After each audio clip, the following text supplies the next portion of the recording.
الحمد لله الذي وكفى والصلاة والسلام على سيدنا المصطفى وعلى آله المجتبى وأصحابه المرتضى أما بعد فأعوذ بالله من الشيطان الرجيم بسم الله الرحمن الرحيم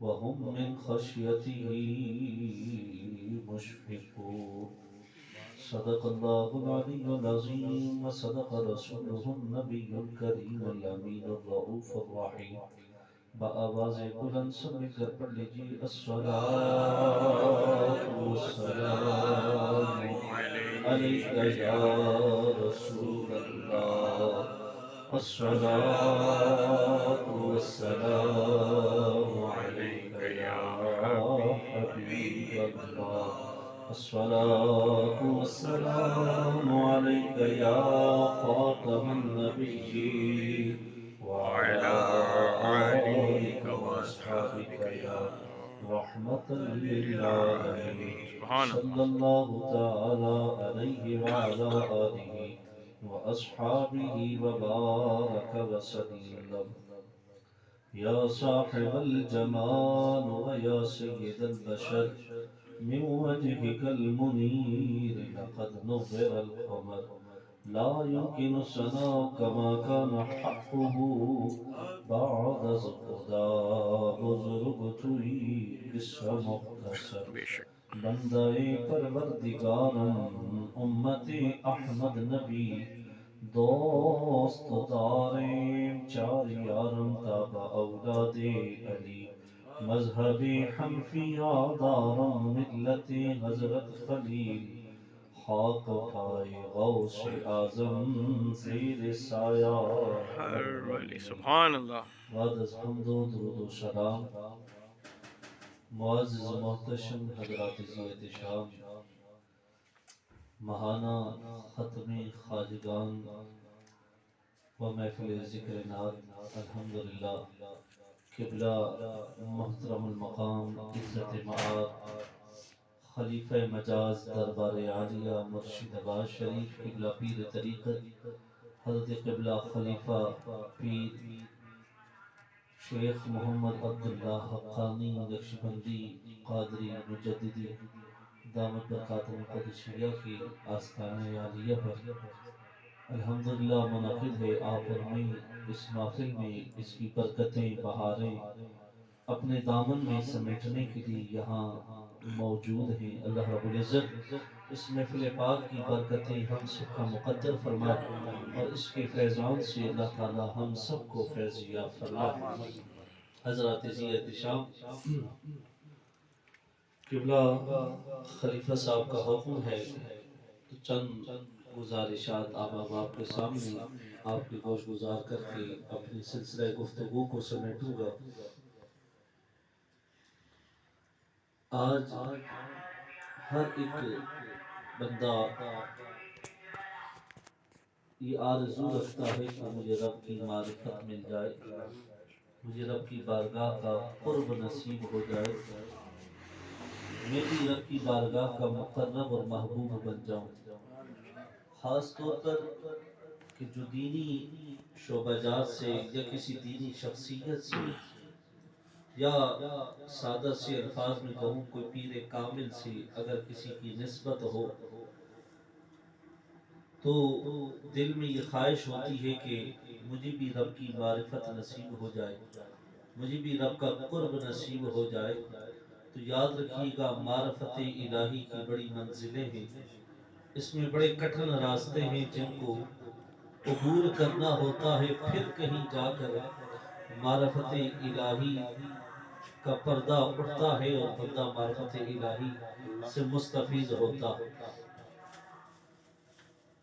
معرفت الہی صرف تمنا کرنے سے حاصل نہیں ہوتی بلکہ اس راہ میں اس کو پانے کے لیے بڑی کوششیں کرنی پڑتی ہیں، قربانیاں دینی پڑتی ہیں، اور اس کی تلاش میں اس کی جستجو میں بندے کو نکلنا پڑتا ہے، محنت کرنی پڑتی ہے۔ پھر کہیں جا کر معرفت الہی نصیب ہوتی ہے۔ حضرت ابراہیم بن ادھم رحمت اللہ تعالی علیہ وقت کے بہت بڑے بادشاہ گزرے ہیں، تاج و سلطنت کے مالک تھے، بہت بڑی سلطنت آپ کی زیر اثر تھی، لیکن دل میں تمنا تھی، دل میں یہ خواہش تھی کہ مجھے بھی رب کی بارگاہ کی معرفت ملے، مجھے بھی رب کی بارگاہ کا قرب نصیب ہو۔ اب یہ تمنا لیے ایک رات اپنے بستر پر لیٹے۔ اب رب سے محبت کا دم تو ہر ایک بڑھتا ہے، جس بھی بندہ مومن سے آپ یہ سوال کریں کہ رب سے محبت کرتے ہو تو ہر ایک یہی جواب دے گا، ہاں جی بالکل محبت کرتا ہوں۔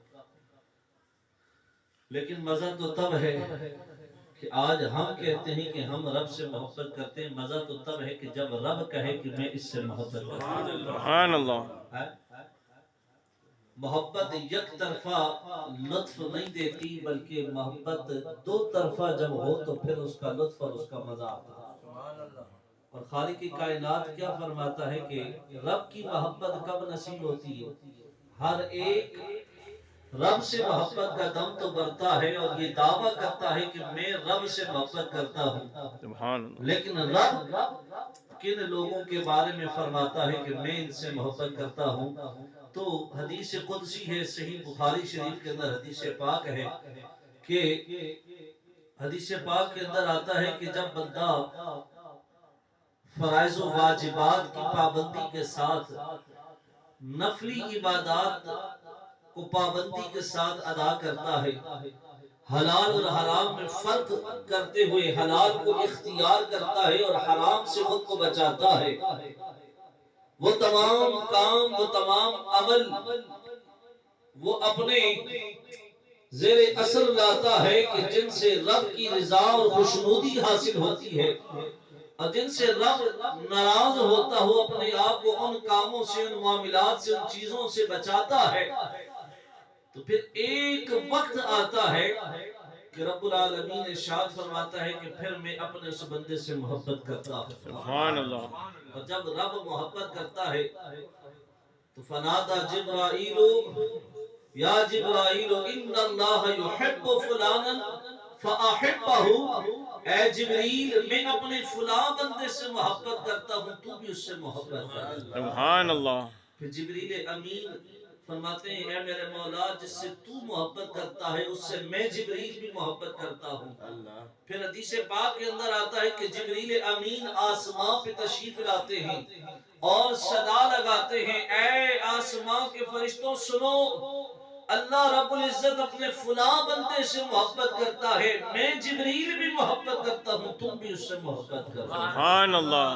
اور پھر حدیث پاک میں آتا ہے آسمان کے تمام فرشتے اسے اپنا محبوب بنا لیتے ہیں، اور جب آسمان کے فرشتے اسے محبوب بناتے ہیں تو جبریل امین زمین پر آ کر اعلان کرتے ہیں او زمین والوں سنو، اللہ اپنے فلاں بندے سے محبت کرتا ہے، جبریل اور آسمان کے تمام فرشتے بھی اس سے محبت کرتے ہیں، اے زمین والوں تم بھی اس سے محبت کرنے لگو۔ سبحان اللہ۔ حدیث پاک میں آتا ہے ثم یودع له القبول فی الارض، پھر زمین والوں کے درمیان اللہ اس کی قبولیت کو رکھ دیتا ہے۔ پھر ہوتا کیا ہے، رب اپنے بندوں کے دلوں میں اپنے اس محبوب کی محبت کو پیدا کرتا ہے، سبحان اللہ۔ لوگوں کے دلوں کو اس کی طرف پھیر دیتا ہے، اس کی طرف مائل کر دیتا ہے۔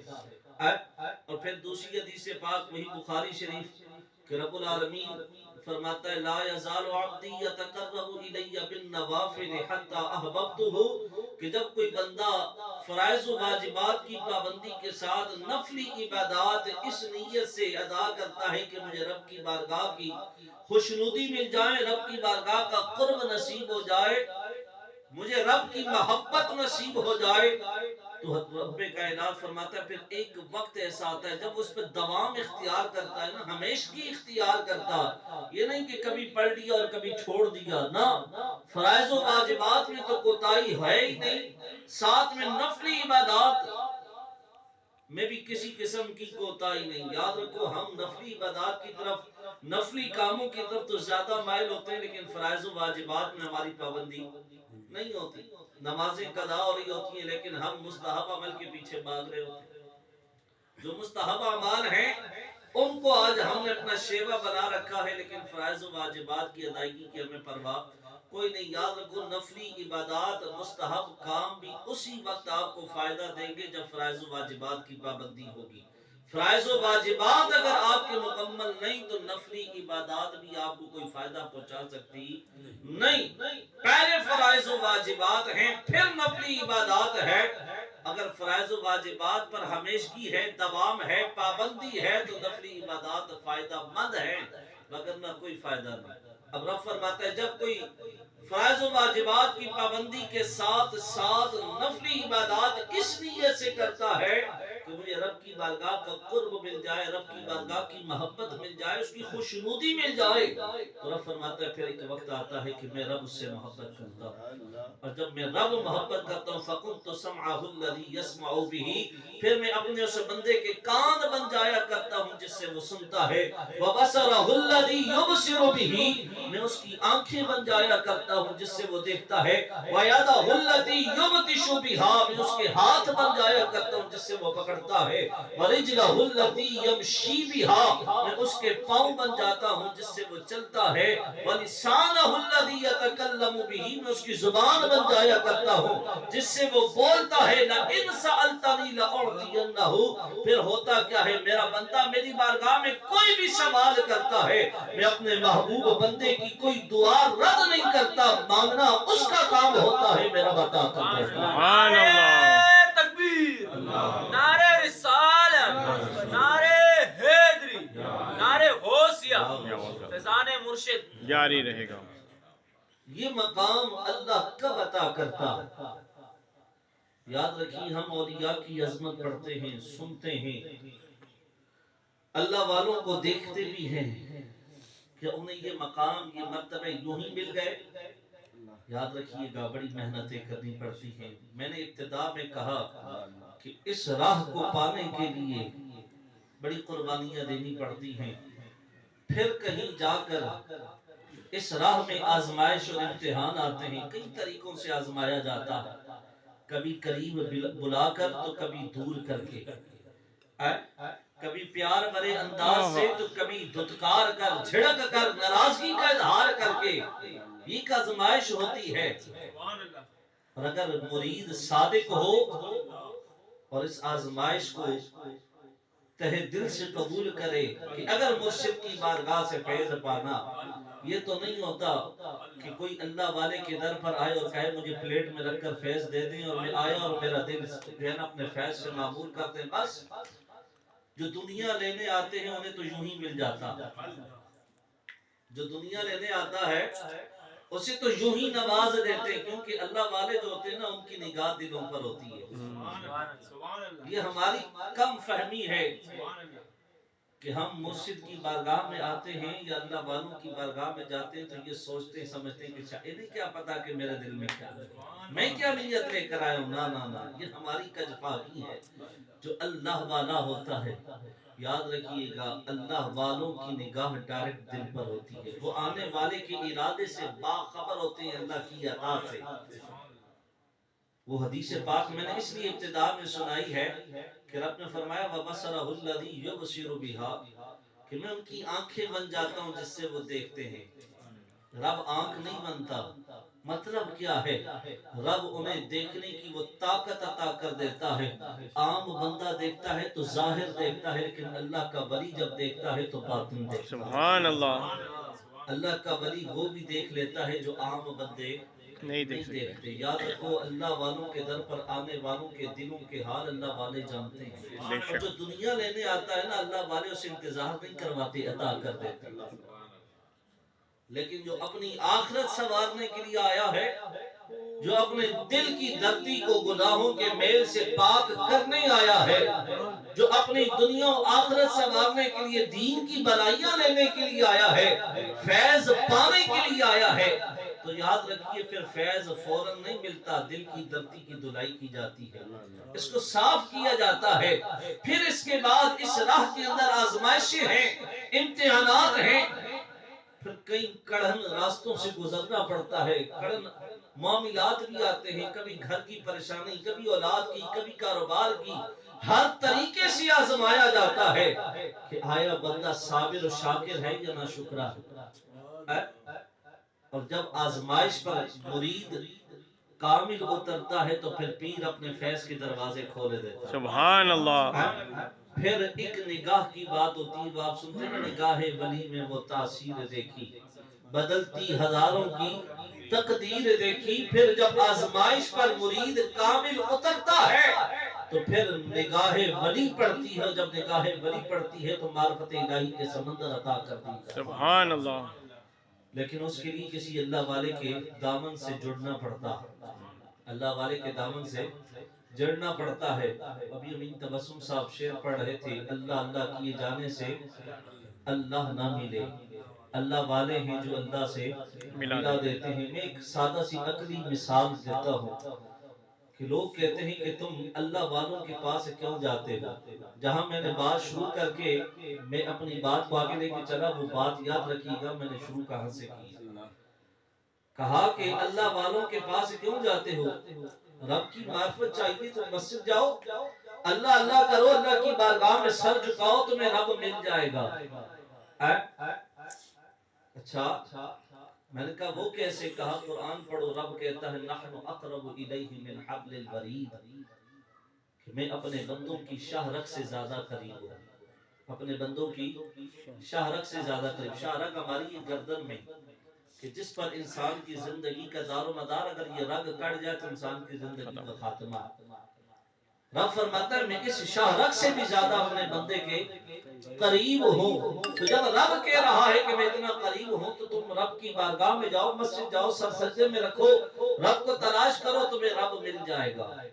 اچھا میں نے کہا چلو ایک عقلی مثال، ہم آنکھ میں سرما لگاتے ہیں، آنکھوں میں سرما لگاتے ہیں، سرما ہماری آنکھ کی یہ جو جلی ہے اس کی تہ میں وہ سرما لگتا ہے، آنکھ کے کتنا قریب ہے، لیکن کیا ہمیں وہ سرما اپنی آنکھ سے نظر آتا ہے؟ حالانکہ وہ تو بالکل ہماری پلکوں کے اوپر جو آنکھ کی یہ سطح ہے، تہ ہے، اس کے اوپر وہ سرمے کی سلائی لگی ہوئی ہے، آنکھ کے بالکل قریب ہے، بالکل ملا ہوا ہے، لیکن پھر بھی ہمیں نظر نہیں آ رہا۔ ہمیں اگر وہ سرما دیکھنا ہے تو کیا کرنا ہوگا؟ کسی شے کا سہارا لینا ہوگا۔ وہ سہارا کیا ہے کہ آئینہ شیشہ ہمیں لینا ہوگا، اس میں دیکھنا ہوگا۔ جب ہم اس میں اپنے آپ کو دیکھیں گے تو ہمیں اپنی آنکھ میں لگا ہوا سرما نظر آئے گا۔ بلا تشبیہ و تمثیل رب کا فرمان سچا ہے، نحن اقرب الیہ من حبل الورید، کہ رب ہماری شاہ رگ سے زیادہ ہمارے قریب ہے، لیکن ہمیں رب کی معرفت نظر نہیں آ رہی۔ رب کی معرفت کو دیکھنا ہے، رب کی معرفت کو پانا ہے تو ہمیں اللہ والوں کے دامن سے جڑ کر ان کا سہارا لینا ہوگا۔ جب ہم اللہ والوں کے دامن سے جڑیں گے تو ہمیں رب کی معرفت نظر آنا بھی شروع ہوگی اور ملنا بھی شروع ہوگی۔ سبحان اللہ۔ غیر اللہ والوں کے دامن سے جڑے، ان سے تعلق قائم کیے ہم رب کی معرفت کو پا سکتے۔ اس لیے کہتے ہیں کہ اللہ اللہ کیے جانے سے اللہ نہ ملے، اللہ والے ہیں جو اللہ سے ملا دیتا ہے۔ تو حضرت ابراہیم بن ادم رضی اللہ تعالیٰ عنہ وقت کے بہت بڑے بادشاہ ہیں، سلطنت کے حاکم ہیں، دل میں آرزو ہے کہ مجھے بھی رب کی محبت، رب کی بارگاہ کا قرب نصیب ہو جائے۔ ایک رات اپنے بستر پہ سوئے نا تو دیکھا کہ کمرے میں روشنی ہی روشنی ہے، اور کمرے کے ایک جانب ایک نورانی شخص کھڑا ہے جس کے ہاتھ میں ایک رجسٹر ہے اور وہ اس رجسٹر میں کچھ لکھ رہا۔ ابراہیم بن ادم نے پوچھا کہ اس میں کس کے نام لکھ رہے ہو؟ تو کہنے والے نے کہا کہ اس میں ان لوگوں کے نام لکھے جا رہے ہیں کہ جن سے رب محبت کرتا ہے، سبحان اللہ، جن سے رب محبت کرتا ہے۔ ابراہیم ادم نے کہا کہ کیا میرا بھی نام اس میں ہے؟ کہا نہیں، تمہارا نام اس میں موجود نہیں۔ اللہ ابراہیم بن ادم بڑے پریشان ہو گئے، آنکھ کھل گئی، بے چینی اور بے قراری۔ اسی حالت کے اندر آپ نے محسوس کیا کہ آپ کے محل کی چھت پر کوئی دوڑ رہا ہے، آدھی رات کا وقت ہے۔ درود پاک پڑھیے، اللہم صلی علی سیدنا و مولانا محمد و علی آل سیدنا و مولانا محمد وسلم۔ حضرت ابراہیم بن آدم نے محسوس کیا کہ آپ کے محل کی چھت پر کوئی دوڑ رہا، بڑے پریشان ہوئے، حیران ہوئے کہ رات کہ اس پہر چھت پر کون دوڑ رہا۔ اپنی کھڑکی سے باہر سر نکالا اور آواز دے کر پوچھا کہ کون ہے؟ تو اوپر سے ایک شخص نے آواز دی کہ میں اپنا اونٹ تلاش کر رہا ہوں۔ ابراہیم بن آدم نے سنا تو بڑے حیران ہو گئے، کہنے لگے کہ اونٹ تلاش کر رہے ہو، وہ بھی میرے محل کی چھت پر؟ کہا ہاں تمہارے محل کی چھت پر۔ کہا اونٹ تلاش کرنا ہے تو جاؤ جنگل و بیابان میں جاؤ، گلی کوچوں میں جا کر اپنا اونٹ تلاش کرو، میرے محل کی چھت میں اونٹ کہاں سے ملنا ہے؟ کہا اے ابراہیم، جس طرح مجھے تمہارے محل کی چھت پر اونٹ نہیں مل سکتا، اسی طرح نرم و ملائم بستروں پر سو کر بھی رب کی معرفت نہیں مل سکتا۔ سبحان اللہ۔ اگر مجھے تمہارے محل کی چھت پر اونٹ نہیں مل سکتا تو بھلا کبھی ایسے بھی ہوا ہے نرم و گداز بستر پر سونے والے کو رب کی معرفت مل جائے؟ بس یہ کہنا تھا کہ ابراہیم بن ادم کہتے ہیں کہ میرے جسم پر کپ کپی سی تاری ہو گئی، سوچ میں پڑ گیا۔ فرماتے ہیں اپنے محل کو چھوڑا، جنگل و بیابان میں نکل گیا، رب کی بارگاہ میں سر جھکا کر اس سے اپنی لو کو لگایا۔ فرماتے ہیں پھر کہاں کی بادشاہت، کہاں کی حاکمیت، بس پھر جنگل و بیابان کے اندر رب کی معرفت کو تلاش کرنے کے لیے، رب سے اپنی لو لگانے کے لیے عبادات و ریاضات مجاہدات میں اپنے شب و روز کو گزارنے لگے۔ فرماتے ہیں ایک وقت گزرا، کئی اللہ والوں کی صحبتوں کو اختیار کیا۔ ایک وقت گزرنے کے بعد فرماتے ہیں کہ ایک رات جب میں سویا تو پھر وہی منظر کہ ہر طرف روشنی ہی روشنی ہے، اور ایک نورانی شخص ہاتھ میں ایک رجسٹر لیے کھڑا اور اس میں کچھ لکھ رہا۔ میں نے پوچھا کہ کیا لکھ رہے ہو؟ کہا ان لوگوں کے نام لکھ رہا ہوں جن سے رب محبت کرتا ہے۔ کہا کیا میرا نام بھی ہے؟ کہا اے ابراہیم تجھے مبارک ہو، سب سے پہلا نام ہی تیرا۔ سبحان اللہ۔ وہ ابراہیم بن ادم کہتے ہیں کہ میں کوہ لبنان کے بے شمار اولیاء کی صحبت میں بیٹھا، ان سے فیض پایا۔ جس بھی اللہ کے ولی کی صحبت میں بیٹھا تو انہوں نے مجھے ایک ہی وصیت کی کہ اے ابراہیم جب لوگوں کے درمیان جانا تو لوگوں کو یہی وصیت سنانا۔ وہ وصیت کیا تھی؟ وہ وصیت یہ تھی کہ جو بندہ یہ چاہتا ہے کہ اسے عبادت میں لطف و سرور کی کیفیت نصیب ہو، عبادت کا مزہ، عبادت کی چاشنی اسے مل جائے، تو اسے چاہیے وہ کھانا کم کھایا کرے، کہ جو زیادہ کھاتا ہے اسے کبھی عبادت کا لطف و سرور، عبادت کی چاشنی نصیب نہیں ہوتی۔ اگر عبادت کا سرور چاہیے، آج ہم اپنی نمازوں پر غور کریں، ہماری نمازوں میں خشوع نہیں، ہماری نمازوں میں خضوع نہیں، ہمیں نمازوں کی وہ لطف و سرور کی کیفیت ہمیں نصیب نہیں ہوتی۔ پڑھ نماز رہے ہیں لیکن کاروبار کا حساب کر رہے ہوتے ہیں، پڑھ نماز رہے ہیں گھر بار کے حساب و کتاب میں لگے ہیں، بیوی نے راشن لانے کو کہا ہے، بچوں کی یہ معاملات ہیں، یہ کام کرنا ہے، فلاں سے ملاقات کرنی ہے، فلاں سے پیسے لینے ہیں، فلاں کو دینے ہیں، دنیا بھر کے جمیع خیالات ہمارے ذہن میں اس وقت منقش ہو جاتے ہیں، اور ہم حالت نماز میں بھی ہمیں یہ بھی خبر نہیں ہوتی کہ ہم پڑھ کیا رہے ہیں، بس انہی خیالات کو سوچتے ہوئے ہم نماز ادا کرتے ہیں۔ کیوں؟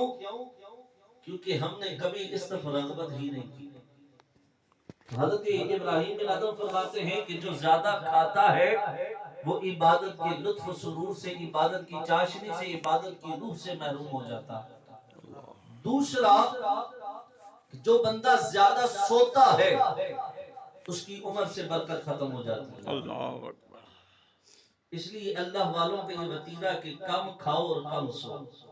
جو چاہتا ہے کہ مجھے رب کی بارگاہ کی معرفت مل جائے، قرب خداوندی مل جائے، خوشنودی پروردگار مل جائے، تو پھر اس کے لیے یہ لازم ہے کہ وہ کھانے کے لیے زندہ نہ رہے، زندہ رہنے کے لیے کھائے، کم کھائے اور کم سوئے، اپنا وقت اللہ کی راہ میں، اللہ کے ذکر میں، اللہ کی یاد میں گزارے۔ اور جو اللہ والے ہوتے ہیں ان کی تو اگر وہ سو بھی رہے ہوتے تو ان کو سونا بھی اللہ کی یاد میں ہوتا ہے۔ ہم تو راتوں کو بستروں کی زینت بن جاتے ہیں، لیکن جو اللہ والے ہوتے ہیں جن کو رب کی محبت کی تڑپ ہوتی ہے، جو رب کی معرفت کی حصول کے متلاشی ہوتے ہیں، جو رب کی بارگاہ کے متلاشی ہوتے ہیں، معرفت خداوندی کی تڑپ میں تڑپنے والے ہوتے ہیں، جب دنیا رات بستروں کی زینت ہوتی ہے، وہ بستر کی زینت نہیں بنتے، مصلوں کی زینت بنتے ہیں۔ سبحان سونے نہیں دیتی، انہیں نیند سے اٹھا کر رب کی بارگاہ میں کھڑا کر دیتی ہے۔ پھر ہوتا کیا ہے، ان کی راتیں بستروں پر غفلت کی نیند سوتے نہیں گزرتی، رب کی بارگاہ میں گریہ و زاری کرتے ہوئے، رب کو مناتے ہوئے ان کی راتیں گزرتی ہیں، اور جب رات رب کو مناتی گزرتی ہے تو صبح رب کی بارگاہ سے یہ منادی کی جا رہی ہوتی ہے، میرے بندے جا، میں نے تیری خطاؤں کو معاف کر کے تجھے اپنی بارگاہ کی معرفت عطا کرتی ہوں۔ سبحان اللہ۔ حضرت ابراہیم بن ادم فرماتے ہیں کہ جب میں نے پوچھا تو بتایا کہ تیرا نام سر فہرست ہے۔ وہ ابراہیم بن ادم فرماتے ہیں کہ جو بندہ زیادہ کھاتا ہے وہ عبادت کے لطف و سرور سے، عبادت کی چاشنی سے محروم ہو جاتا ہے، جو بندہ زیادہ سوتا ہے اس کی زندگی سے برکت ختم ہو جاتی ہے۔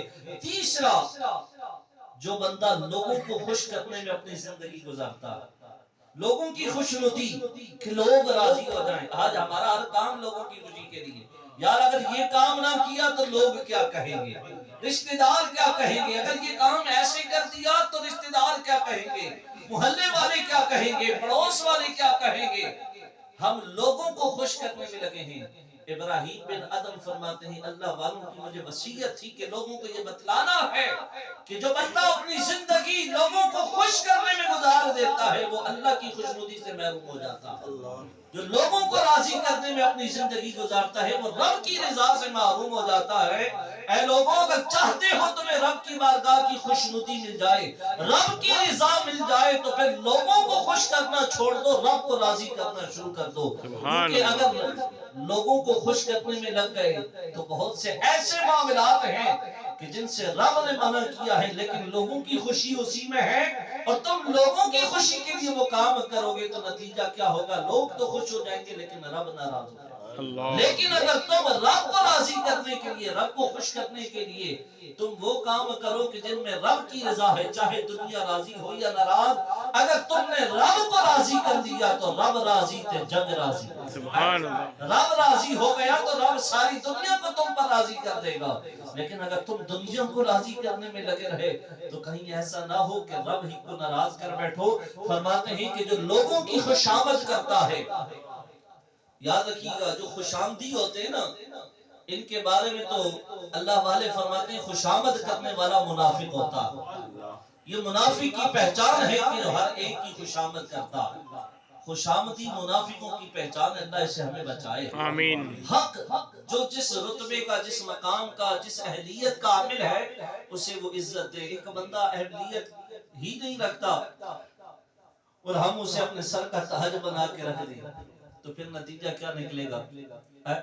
تو فرماتے ہیں کہ جو لوگوں کی خوشنودی، لوگوں کی خوشامدی کرتا ہے، لوگوں کو خوش کرنے میں اپنی زندگی گزارتا ہے، وہ رب کی خوشنودی سے، رب کی رضا سے محروم ہو جاتا ہے۔ چوتھی اور آخری وصیت، اور اسی پہ گفتگو کو ختم کرتا ہوں کہ آپ فرماتے جو بندہ فضول گوئی کرتا ہے، غیبتیں کرتا ہے، فرماتے ہیں اس بندے کا خاتمہ کبھی ایمان پر نہیں ہوگا۔ اللہ جو اپنا وقت فضول باتوں میں، لہو و لعب کے اندر، لوگوں کی غیبتیں، لوگوں کی برائیاں کرنے میں، آج ہم اپنے ماحول کو دیکھ لیں، جہاں دو بندے بیٹھ جاتے ہیں تیسرے کی برائی، جہاں دو بندے بیٹھ گئے فضول باتیں جن کا کوئی حاصل حصول ہی نہیں ہوتا، ہم ان باتوں کو اپنی گفتگو کی زینت بنا کر بیٹھ جاتے ہیں۔ تو فرماتے ہیں کہ جو بندہ فضول باتیں اور غیبت کے اندر، برائیوں کے اندر اپنے وقت کو گزارتا ہے، ایسے بندے کا خاتمہ کبھی ایمان پر نہیں ہوتا۔ تو چار وصیتیں تھیں۔ ایک، جو بندہ زیادہ کھاتا ہے وہ عبادت کی لطف سرور سے، عبادت کی روح سے محروم ہو جاتا ہے۔ دوسرا، زیادہ سونے والے کی عمر میں برکت ختم ہو جاتی ہے۔ تیسرا کہ جو بندہ لوگوں کو خوش کرنے میں اپنی زندگی گزارتا ہے وہ رب کی رضامندی اور خوشنودی سے محروم کر دیا جاتا ہے۔ اور چوتھا، جو بندہ اپنا وقت فضول باتوں کے اندر، لغو و لعب کے اندر گزارتا ہے، ایسے بندے کا خاتمہ ایمان پر نہیں ہوتا۔ تو ہمیں یہ سبق ملتا ہے کہ ہم زندہ رہنے کے لیے کھائیں نہ کہ کھانے کے لیے زندہ رہیں۔ اتنا کھائیں کہ جس سے ہمارے جسم میں طاقت ہو، کیونکہ اللہ نے یہ زندگی کھانے کے لیے نہیں دی ہے، اس کی عبادت کرنے کے لیے۔ بے شک اگر ہم راہ حق کے متلاشی ہیں، معرفت خدا بندی اگر ہمارا مطمع نظر ہے، تو پھر ہمیں ان اصولوں کو اپنانا ہوگا۔ اور ان محافل کا مقصد یہی ہوتا ہے کہ یہاں آنے والوں کو وہ اصول بتائے جائیں کہ جس کو اپنا کر وہ معرفت خدا بندی کی راہ پر چل سکیں۔ اور جب ہم ان اصولوں کو اپنائیں گے تو پھر آپ دیکھیں گے فیض کے دروازے کھلنا شروع ہو جائیں گے، برکتیں ہمیں زندگی میں نظر آنا شروع ہو جائیں گی۔ تو ایک اگر راہ حق کے متلاشی ہیں تو اپنی زندگی کا وتیرہ بنائیں کہ ہر وقت کھانا نہیں ہوتا، کیونکہ جو زیادہ کھاتا ہے اس کو حاجت بھی زیادہ محسوس ہوتی ہے، اور پھر جس کو حاجت زیادہ ہو تو پھر وہ کبھی باوضو نہیں رہتا۔ اور یاد رکھو، اگر چاہتے ہو گناہوں سے بچے رہیں تو ہر وقت باوضو رہا کریں۔ قبلہ بابا جی صاحب پیر مفتی محمد احسان الحق حقانی نقشبندی رحمت اللہ علیہ آپ فرمایا کرتے تھے کہ اگر کوئی بندہ یہ چاہتا ہے کہ میں شیطانی وسوسوں سے، شیطانی خیالات سے، گناہوں سے محفوظ رہوں تو ہمہ وقت باوضو رہے، اگر کبھی حاجت ہو حاجت سے فارغ ہو کر وضو کر لے، ہر وقت باوضو رہے، زبان پر درود پاک اور استغفار کی کثرت رکھے، اللہ اسے شیطانی وسوسوں سے محفوظ رکھے۔ سبحان اللہ۔ تو اس لیے اگر راہ حق کے متلاشی ہیں تو یہ چار اصول ہیں کہ کم کھائیں، کم سوئیں، اتنا سوئیں کہ جتنا صحت کے لیے ضروری ہے، اور اس کے علاوہ تیسرا لوگوں کو خوش کرنا چھوڑ دیں، رب اور رب کے حبیب کو راضی کرنے والے کام کریں، اللہ اور اس کا رسول راضی ہو گیا، دنیا میں بھی آپ کامیاب ہیں، آخرت میں بھی کامیاب ہیں۔ اور اگر ہم دنیا کو خوش کرتے رہے، اللہ اور اس کے رسول کو ناراض کرتے رہے، کہیں ایسا نہ ہو دنیا کو راضی کرتے کرتے زندگی گزر جائے، نہ دنیا ہاتھ آئے نہ آخرت ہاتھ آئے۔ اور چوتھا، اپنا وقت فضول باتوں میں گزارنے کے بجائے کوشش کیا کریں کہ اپنا وقت اللہ کا ذکر کرتے ہوئے، درود پاک پڑھتے ہوئے، استغفار کی کثرت کرتے ہوئے، کلمہ طیبہ کا ورد کرتے ہوئے آپ اپنے وقت کو گزاریں، اپنی زبان پر ان وظائف کے وظیفے کو جاری و ساری رکھیں۔ پھر کیا ہوگا، ایک وقت آئے گا پھر زبان ہی نہیں آپ کا دل بھی یہ ذکر کرنے لگ جائے گا۔ تو اللہ رب العزت کی بارگاہ میں دعا ہے خلا کی کائنات ہمیں جو کچھ بیان ہوا سمجھنے، سمجھ کر عمل کرنے کی توفیق عطا فرمائے، ان محافل کی حقیقت کو سمجھنے کی، کیونکہ ان محافل کا مقصد صرف ایک جگہ بیٹھنا اور نعت خوانی کر لینا صرف اس کا مقصد نہیں ہے۔ ان محافل کا مقصد ہے کہ یہاں آنے والوں کو کچھ دیا جائے، کچھ سکھایا جائے، کچھ بتایا جائے، کچھ رہنمائی کی جائے، کچھ راہ طریقت کے اصول بتائے جائے کہ جس کو حاصل کر کے وہ معرفت خداوندی کی راہ پر چل کر رب کی بارگاہ کا قرب پانے کی کوشش کریں۔ اللہ رب العزت کی بارگاہ میں دعائے خلا کی کائنات ہم سب کو معرفت خداوندی کی سچی چاشنی نصیب فرمائے۔ آمین۔ رب العالمین اس محفل پاک کی برکت نصیب فرمائے۔ جتنے حاضرین موجود ہیں اللہ سب کی دلی مرادوں کو پورا فرمائے۔ الحمدللہ۔